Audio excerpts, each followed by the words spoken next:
ಇವತ್ತು ನಾನು ನಿಮ್ಗೆ ಒಂದು ವಿಭಿನ್ನವಾಗಿರುವಂತಹ ಅವಲಕ್ಕಿ ರೆಸಿಪಿ ತೋರಿಸ್ಕೊಡ್ತೀನಿ. ಕಾಯಿ ಸಾಸಿವೆ ಅವಲಕ್ಕಿ ಅಂತ ಹೇಳ್ತೀವಿ ಇದಕ್ಕೆ. ಇದನ್ನ ಸಾಮಾನ್ಯವಾಗಿ ಚಿತ್ರಾನ್ನ ಮಾಡ್ತಾರೆ. ಕಾಯಿ ಸಾಸಿವೆ ಚಿತ್ರಾನ್ನ ಅನ್ಬಿಟ್ಟು ಡೈರೆಕ್ಟ್ ಡಬ್ಬಿಯಿಂದ ತಗೊಂಡು ಹಂಗೆ ಹಾಕ್ಬಿಡ್ಬೇಕು ಇದಕ್ಕೆ. ಅದೇನೆ ಒಳ್ಳೆ ರುಚಿ ಕೊಡೋದು ಈ ರೆಸಿಪಿಗೆ.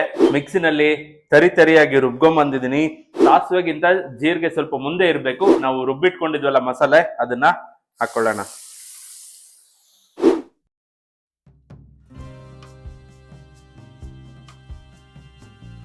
ಸ್ನೇಹಿತರೆ ನಮಸ್ಕಾರ. ಅಡುಗೆ ಮಾಸ್ಟರ್ ಚಾನಲ್ಗೆ ನಿಮ್ಮೆಲ್ಲರಿಗೂ ಸ್ವಾಗತ. ನಾನು ನಿಮ್ಮ ಪ್ರೀತಿಯ ಶ್ರೀಕಾಂತ್. ಇವತ್ತು ನಾನು ನಿಮ್ಗೆ ಒಂದು ವಿಭಿನ್ನವಾಗಿರುವಂತಹ ಅವಲಕ್ಕಿ ರೆಸಿಪಿ ತೋರಿಸ್ಕೊಡ್ತೀನಿ. ಕಾಯಿ ಸಾಸಿವೆ ಅವಲಕ್ಕಿ ಅಂತ ಹೇಳ್ತೀವಿ ಇದಕ್ಕೆ. ಇದನ್ನ ಸಾಮಾನ್ಯವಾಗಿ ಚಿತ್ರಾನ್ನ ಮಾಡ್ತಾರೆ. ಕಾಯಿ ಸಾಸಿವೆ ಚಿತ್ರಾನ್ನ ಅನ್ಬಿಟ್ಟು. ಇವತ್ತು ನಾನು ನಿಮ್ಗೆ ಅವಲಕ್ಕಿ ಉಪಯೋಗಿಸಿ ಅದನ್ನ ಹೇಗ್ ಮಾಡ್ಬೋದು ತೋರಿಸ್ಕೊಡ್ತೀನಿ. ಬಹಳ ಸಿಂಪಲ್. ಒಂದ್ 1/4 ಗಂಟೆ 20 ನಿಮಿಷದಲ್ಲಿ ರೆಡಿ ಆಗೋಗುತ್ತೆ.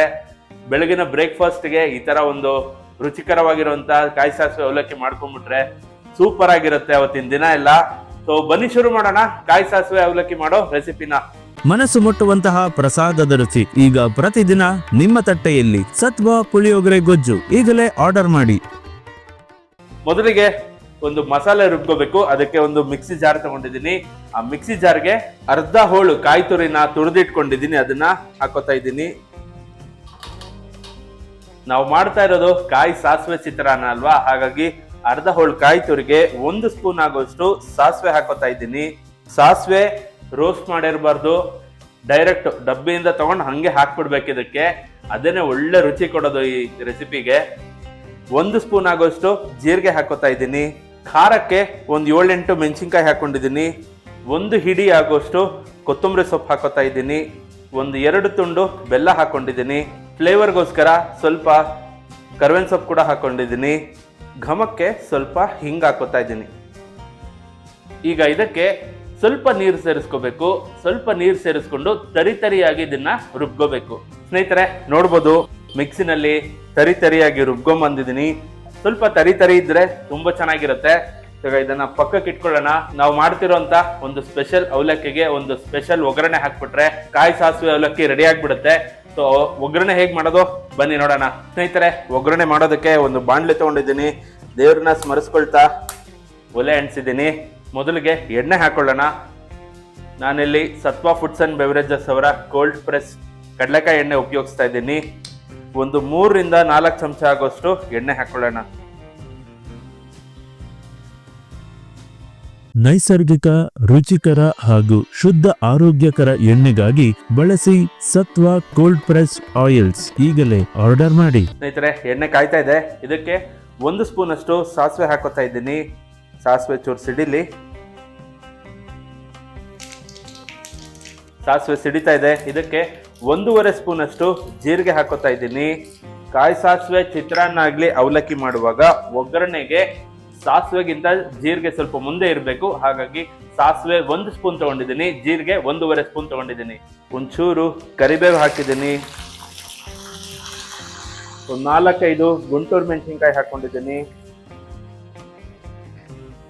ಘಮಕ್ಕೆ ಒಗ್ಗರಣೆಗೂ ಸ್ವಲ್ಪ ಹಿಂಗಾಗ್ತಾ ಇದ್ದೀನಿ. ಒಂದು ಚೂರು ಅರಶಿನ ಹಾಕೊಂಡಿದ್ದೀನಿ. ಎಲ್ಲ ಒಂದ್ಸಲ ಮಿಕ್ಸ್ ಮಾಡಿಬಿಡೋಣ. ಈಗ ಇದಕ್ಕೆ 1 ಹಿಡಿಯಷ್ಟು ಕಡಲೆ ಬೀಜ ತಗೊಂಡಿದ್ದೀನಿ. ಅದನ್ನ ಹಾಕೋತಾ ಇದ್ದೀನಿ. ಕಡಲೆ ಬೀಜ 1 ನಿಮಿಷ ಫ್ರೈ ಮಾಡ್ಕೊಂಬಿಡೋಣ. ಕಡಲೆ ಬೀಜ 1 ನಿಮಿಷ ಫ್ರೈ ಆಗಿದೆ. ಈಗ ಇದಕ್ಕೆ ಸ್ವಲ್ಪ ರಿಚ್ ಆಗಿರಲಿ ಅಂತ ಚೂರು ಗೋಡಂಬಿ ಹಾಕೊಂಡಿದ್ದೀನಿ. ಗೋಡಂಬಿ ಆಪ್ಷನಲ್ಲು, ಬೇಕಾದ್ರೆ ಹಾಕೋಬಹುದು, ಬೇಡ ಅಂದ್ರೆ ಸ್ಕಿಪ್ ಮಾಡ್ಬೋದು. ವಿಜುವಲಿ ಚೆನ್ನಾಗಿರುತ್ತೆ ನೋಡೋದಕ್ಕೆ ಅಂತ ಸ್ವಲ್ಪ ಹಾಕೊಂಡಿದ್ದೀನಿ. ಗೋಡಂಬಿನೂ 1 ನಿಮಿಷ ಫ್ರೈ ಮಾಡ್ಕೊಂಬಿಡೋಣ. ಗೋಡಂಬಿ 1 ನಿಮಿಷ ಫ್ರೈ ಆಗೋ ಅಷ್ಟೊತ್ತಿಗೆ ಕಡಲೆ ಬೀಜ ಕೂಡ ಪೂರ್ತಿ ಫ್ರೈ ಆಗಿರುತ್ತೆ.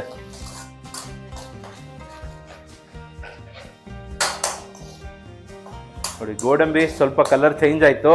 ಸೊ ಇಷ್ಟು ಫ್ರೈ ಆದ್ರೆ ಸಾಕು. ಈಗ ಇದಕ್ಕೆ ನಾವು ರುಬ್ಬಿಟ್ಕೊಂಡಿದ್ವಲ್ಲ ಮಸಾಲೆ, ಅದನ್ನ ಹಾಕೊಳ್ಳೋಣ. ಈಗ ಇದನ್ನ ಒಂದು 4-5 ನಿಮಿಷ ಹೈ ಫ್ಲೇಮ್ ಅಲ್ಲಿ ಕುದಿಸ್ಕೋಬೇಕು. ಕುದಿಸ್ತಾ ಹಾಗೆ ಫ್ರೈ ಮಾಡಬೇಕು. ನಾವು ಇದಕ್ಕೆ ಹಾಕಿರೋದು ಎಲ್ಲ ಹಸಿ ಪದಾರ್ಥನೇ. ಕಾಯಿ ಆಗಿರ್ಬೋದು, ಕೊತ್ತಂಬರಿ ಸೊಪ್ಪು ಆಗಿರ್ಬೋದು, ಮೆಣಸಿನ್ಕಾಯಿ ಆಗಿರ್ಬೋದು, ಎಲ್ಲ ಹಸಿ ಪದಾರ್ಥ ಹಾಕಿರೋದು. ಆ ಹಸಿ ವಾಸನೆ ಹೋಗ್ಬೇಕು. ಮತ್ತೆ ಈ ಕಾಯಲ್ಲಿ ಒಂದು ಜಿಡ್ಡಿನಂಶ ಇರುತ್ತೆ, ಆ ಜಿಡ್ಡು ರಿಲೀಸ್ ಆಗ್ಬೇಕು, ಅವಾಗ್ಲೇ ಇದ್ರದ್ದು ರುಚಿ ಹೆಚ್ಚೋದು. ಕೈ ಬಿಡದರೆ ಕೂಡಿಸ್ತಾನೆ ಇರ್ಬೇಕು, ಇಲ್ಲಾಂದ್ರೆ ಎಗರೋದಕ್ಕೆ ಶುರು ಆಗುತ್ತೆ. ಹಾಗಾಗಿ ಕೂಡಿಸ್ತಾನೆ ಒಂದ್ 4-5 ನಿಮಿಷ ಇದನ್ನ ಫ್ರೈ ಮಾಡ್ಕೋಬೇಕು. ಪ್ರತಿಯೊಂದು ತುತ್ತಿನಲ್ಲೂ ನಿಜವಾದ ರುಚಿಯ ಮಜಾ ಸತ್ವ ಮಸಾಲಾ ಪುಡಿಗಳಿಂದ ಈಗಲೇ ಆರ್ಡರ್ ಮಾಡಿ. ಸ್ನೇಹಿತರೆ, ಒಂದ್ 4-5 ನಿಮಿಷ ಇದು ಚೆನ್ನಾಗಿ ಫ್ರೈ ಆಗಿದೆ. ಈಗ ಇದಕ್ಕೆ ಅವಲಕ್ಕಿ ಹಾಕೊಂಡ್ಬಿಡೋಣ. ನಾನು 2 ಕಪ್ ಆಗೋಷ್ಟು ಅವಲಕ್ಕಿನ ಒಂದ್ 3-4 ಸಲ ನೀರಲ್ಲಿ ತೊಳೆದು ಇಟ್ಕೊಂಡಿದ್ದೀನಿ. ಅದನ್ನ ಇಲ್ಲಿಗೆ ಹಾಕೋತಾ ಇದ್ದೀನಿ. ಅವಲಕ್ಕಿನ ಜಸ್ಟ್ ತೊಳೆದಿರೋದಷ್ಟೇನೆ, ಅದನ್ನ ನೆನ್ಸಿಲ್ಲ. ತೊಳೆದಿರೋ ಅವಲಕ್ಕಿನ ಇಲ್ಲಿಗೆ ಹಾಕೊಂಡಿದ್ದೀನಿ. ಇದಕ್ಕೆ ರುಚಿಗೆ ತಕ್ಕಷ್ಟು ಉಪ್ಪು ಹಾಕೊಳ್ಳೋಣ. ಈಗ ಇದನ್ನ ಮಿಕ್ಸ್ ಮಾಡ್ಬಿಡೋಣ. ಮಿಕ್ಸ್ ಮಾಡಿಬಿಟ್ರೆ ಅಥೆಂಟಿಕ್ ಆಗಿರೋಂಥ ಬಹಳ ಅದ್ಭುತವಾಗಿ ರುಚಿ ಕೊಡುವಂಥ ಕಾಯಿ ಸಾಸಿವೆ ಅವಲಕ್ಕಿ ರೆಡಿ ಆಗೋಗುತ್ತೆ. ಇನ್ನ ಒಂದು 2 ಇಂಗ್ರೀಡಿಯೆಂಟ್ ಇದಕ್ಕೆ ಆ್ಯಡ್ ಮಾಡೋದಿದೆ. ಮಿಕ್ಸ್ ಮಾಡ್ಬಿಟ್ಟು ಆ್ಯಡ್ ಮಾಡೋಣ. ಎಲ್ಲ ಮಿಕ್ಸ್ ಆಗಿದೆ. ಇದಕ್ಕೆ ಫೈನಲ್ ಆಗಿ ಒಂದು ಸ್ವಲ್ಪ ಮೇಲೆ ಕೊತ್ತಂಬರಿ ಸೊಪ್ಪು ಹಾಕ್ತಿದ್ದೀನಿ. ಜೊತೆಗೆ ಇದರ ರುಚಿ ಹೆಚ್ಚೋದಕ್ಕೆ 1 ನಿಂಬೆ ಹಣ್ಣಿನ ರಸ ಇಟ್ಕೊಂಡಿದ್ದೀನಿ, ಅದನ್ನ ಹಾಕೋತಾ ಇದ್ದೀನಿ. ಕೊತ್ತಂಬರಿ ಸೊಪ್ಪು ನಾವು ಮಿಕ್ಸಿಲಿ ರುಬ್ಬುವಾಗ್ಲೂ ಹಾಕೊಂಡಿದ್ವಿ. ಮೇಲ್ಗಡೆನೂ ಒಂದ್ ಸ್ವಲ್ಪ ಡೆಕೋರೇಷನ್ಗೆ ಇರ್ಲಿ ಅಂತ ಸ್ವಲ್ಪ ಹಾಕಿದ್ದೀನಿ. ಮನಸ್ಸು ಮುಟ್ಟುವಂತಹ ಪ್ರಸಾದದ ರುಚಿ ಈಗ ಪ್ರತಿದಿನ ನಿಮ್ಮ ತಟ್ಟೆಯಲ್ಲಿ. ಸತ್ವ ಪುಳಿಯೋಗರೆ ಗೊಜ್ಜು ಈಗಲೇ ಆರ್ಡರ್ ಮಾಡಿ. ಸ್ನೇಹಿತರೆ, ಅದ್ಭುತವಾದಂತ ಕಾಯಿ ಸಾಸಿವೆ ಅವಲಕ್ಕಿ ರೆಡಿ ಆಗೋಯ್ತು. ಈಗ ಇದನ್ನ ರುಚಿ ನೋಡೋದು ಒಂದೇ ಬಾಕಿ ಇರೋದು. ತಡ ಮಾಡೋದಕ್ಕೆ ರುಚಿ ಕೂಡ ನೋಡ್ಬಿಡೋಣ ಹೇಗ್ ಬಂದಿದೆ ನಾವು ಮಾಡಿರೋ ಕಾಯಿ ಸಾಸಿವೆ ಅವಲಕ್ಕಿ.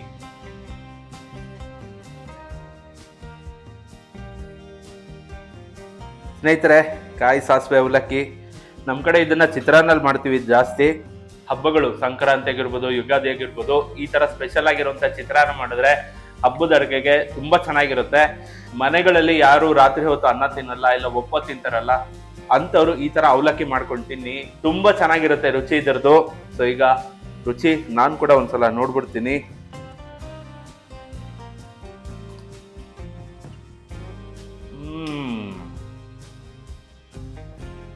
ಸೂಪರ್. ಇದರಲ್ಲಿ ಹೈಲೈಟ್ ನಾವು ಆ ಹಸಿ ಸಾಸಿವೆನ ಮಿಕ್ಸಿಲಿ ರುಬ್ಬಕ್ ಹಾಕ್ತಿವಲ್ಲ, ಅದರದ್ದು ಘಮ ಮತ್ತೆ ಟೇಸ್ಟ್. ಆ ಹಸಿ ಸಾಸಿವೆದು ನಿಮ್ಗೆ ಟೇಸ್ಟ್ ಬಹಳ ಚೆನ್ನಾಗಿ ಸಿಗುತ್ತೆ. ಹಸಿ ಸಾಸಿವೆ ಅಡುಗೆಗಳಲ್ಲಿ ಬಳಸೋದು ತುಂಬಾ ಕಮ್ಮಿ, ಅದರಲ್ಲಿ ಇದೊಂದು ರೆಸಿಪಿಗೆ ನಾವು ಬಳಸ್ತೀವಿ. ಇದು ಬಿಟ್ರೆ ವೆಸ್ಟರ್ನ್ ಸ್ಟೈಲ್ ಸಲಾಡ್ಸ್ ಮಾಡುವಾಗ ಉಪಯೋಗಿಸ್ತೀವಿ. ಅದರಲ್ಲಿ ಹನಿ ಮಸ್ಟರ್ಡ್ ಆಗಿರ್ಬೋದು, ಇಲ್ಲ ಡಿಜಾನ್ ಮಸ್ಟರ್ಡ್ ಅಂತ 2 ಡ್ರೆಸ್ಸಿಂಗ್ ರೆಡಿ ಮಾಡ್ತೀವಿ, ಅದಕ್ಕೆ ಉಪಯೋಗಿಸ್ತೀವಿ. ಬಹಳನೇ ಚೆನ್ನಾಗಿರುತ್ತೆ. ಮುಂದಿನ ದಿನಗಳಲ್ಲಿ ತೋರಿಸ್ಕೊಡ್ತೀನಿ ಅದನ್ನ. ಈಗ ಅಂತೂ ಅವಲಕ್ಕಿ ಅದ್ಭುತವಾಗಿದೆ. ಉಪ್ಪು ಖಾರ ಪರ್ಫೆಕ್ಟ್ ಆಗಿದೆ. ಒಂದು 8-10 ಮೆಣಸಿನ್ಕಾಯಿ ಹಾಕಿದ್ದನೋ 2 ಕಪ್ ಅವಲಕ್ಕಿಗೆ ಕರೆಕ್ಟ್ ಆಗಿದೆ. ಖಾರವಾಗಿ ಬಹಳ ರುಚಿ ಕೊಡ್ತಾ ಇದೆ. ನಾನು ಬಳಸಿದ್ದು ಬುಲೆಟ್ ಮೆಣಸಿನ್ಕಾಯಿ ಅಂತ, ನಿಮ್ಗೆ ಅಂಗಡಿಗಳಲ್ಲಿ ಸೂಪರ್ ಮಾರ್ಕೆಟ್ ಅಲ್ಲೆಲ್ಲ ಸಿಗುತ್ತೆ. ಸೊ ಹೇಗೆ ಅಂದ್ರೆ ಅದು ಖಾರ ಕೊಡೋದಲ್ದರೆ ರುಚಿ ಕೂಡ ಚೆನ್ನಾಗಿ ಕೊಡುತ್ತೆ. ಸಿಕ್ಕಿದ್ರೆ ಅದನ್ನ ತಗೊಳ್ಳಿ, ಇಲ್ಲಾಂದ್ರೆ ಮನೇಲಿ ಯಾವ್ದು ಮೆಣಸಿನ್ಕಾಯಿ ಇರುತ್ತೆ ಅದನ್ನ ಹಾಕೊಂಡು ಮಾಡ್ಬೋದು. ಬಟ್ ಓವರ್ ಆಲ್ ಅವಲಕ್ಕಿ ಮಾತ್ರ ಅದ್ಭುತವಾಗಿ ಬಂದಿದೆ. ನೀವು ಇದನ್ನ ಒಂದ್ಸಲ ಮನೆಯಲ್ಲಿ ಟ್ರೈ ಮಾಡಿ. ಬಹಳ ಸಿಂಪಲ್, ನೋಡಿದ್ರಲ್ಲ, ಒಂದು ಮಿಕ್ಸಿಲಿ ಎಲ್ಲ ರುಬ್ಕೊಂಬಿಡೋದು, ಒಂದು ಒಗ್ಗರಣೆ ಹಾಕ್ಬಿಟ್ರೆ ಅವಲಕ್ಕಿ ರೆಡಿ ಆಗಿಬಿಡುತ್ತೆ. ಸೊ ಇದಾಗಿತ್ತು ಇವತ್ತಿನ ಒಂದು ರೆಸಿಪಿ, ಕಾಯಿ ಸಾಸಿವೆ ಅವಲಕ್ಕಿ. ಐ ಹೋಪ್ ಈ ವಿಡಿಯೋ ನಿಮ್ಗೆ ಇಷ್ಟ ಆಗಿದೆ ಅಂತ ಅನ್ಕೋತೀನಿ. ಇಷ್ಟ ಆಗಿದ್ರೆ ಲೈಕ್ ಮಾಡಿ, ಫ್ರೆಂಡ್ಸ್ ಅಂಡ್ ಫ್ಯಾಮಿಲಿ ಜೊತೆ ಶೇರ್ ಮಾಡಿ. ಮನೆಯವರೆಲ್ಲ ಒಂದ್ಸಲ ಈ ತರ ಅವಲಕ್ಕಿನ ಟ್ರೈ ಮಾಡಿ ಹೇಗ್ ಬಂತು ಅಂತ ನಂಗೆ ಕಮೆಂಟ್ ಅಲ್ಲಿ ತಿಳಿಸಿ ಅಂತ ಹೇಳ್ತಾ, ಮುಂದಿನ ವಿಡಿಯೋದಲ್ಲಿ ಇನ್ನೊಂದು ಹೊಸ ರೆಸಿಪಿ ಜೊತೆ ನಿಮ್ ಮುಂದೆ ಬರ್ತೀನಿ. ಅಲ್ಲಿವರೆಗೂ ನಮಸ್ಕಾರ.